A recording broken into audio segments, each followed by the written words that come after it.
రాష్ట్ర విభజన ఉద్యమం జరిగినప్పుడు కానీ రాష్ట్ర రాజకీయాల్లో ఆయన లేడు కాబట్టి రాజకీయాలు ఎక్కువ తెలియదు కాబట్టి బహుశా రాజకీయాలు తెలియక మాట్లాడి ఉండొచ్చు.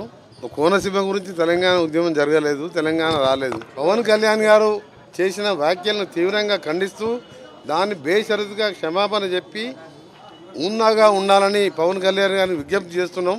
మీరు మంచి ఉద్దేశంతో రాజకీయాలకు వచ్చిండొచ్చు, కానీ ఈ విధంగా మాట్లాడి దాదాపు 13 సంవత్సరాలు అయిపోయింది. తెలంగాణ 13 సంవత్సరంలో పడుతున్నది.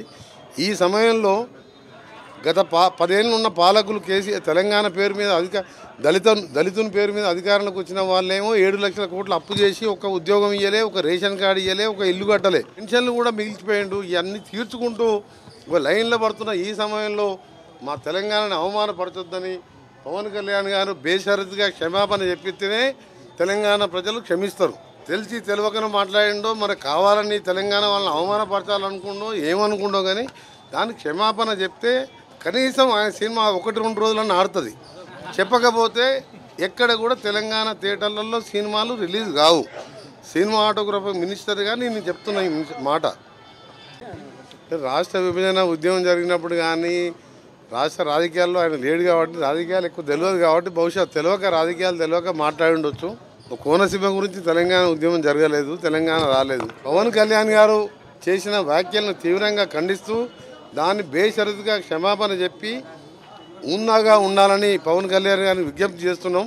మీరు మంచి ఉద్దేశంతో రాజకీయాలకు వచ్చిండొచ్చు, కానీ ఈ విధంగా మాట్లాడి దాదాపు 13 సంవత్సరాలు అయిపోయింది. తెలంగాణ 13 సంవత్సరంలో పడుతున్నది. ఈ సమయంలో గత 10 ఏళ్ళు ఉన్న పాలకులు తెలంగాణ పేరు మీద దళితుని పేరు మీద అధికారంలోకి వచ్చిన వాళ్ళేమో 7 లక్షల కోట్లు అప్పు చేసి ఒక ఉద్యోగం ఇయ్యలే, ఒక రేషన్ కార్డు ఇయ్యలే, ఒక ఇల్లు కట్టలే, పెన్షన్లు కూడా మిగిలిచిపోయిండు. ఇవన్నీ తీర్చుకుంటూ ఒక లైన్లో పడుతున్న ఈ సమయంలో మా తెలంగాణని అవమానపరచొద్దని పవన్ కళ్యాణ్ గారు బేషరతుగా క్షమాపణ చెప్పితేనే తెలంగాణ ప్రజలు క్షమిస్తారు. తెలిసి తెలియకనో మాట్లాడిండో మరి కావాలని తెలంగాణ వాళ్ళని అవమానపరచాలనుకుండో ఏమనుకుండో కానీ దానికి క్షమాపణ చెప్తే కనీసం ఆయన సినిమా 1-2 రోజులన్నా ఆడుతుంది. చెప్పకపోతే ఎక్కడ కూడా తెలంగాణ థియేటర్లలో సినిమాలు రిలీజ్ కావు. సినిమాటోగ్రఫీ మినిస్టర్గా నేను చెప్తున్నా ఈ మాట.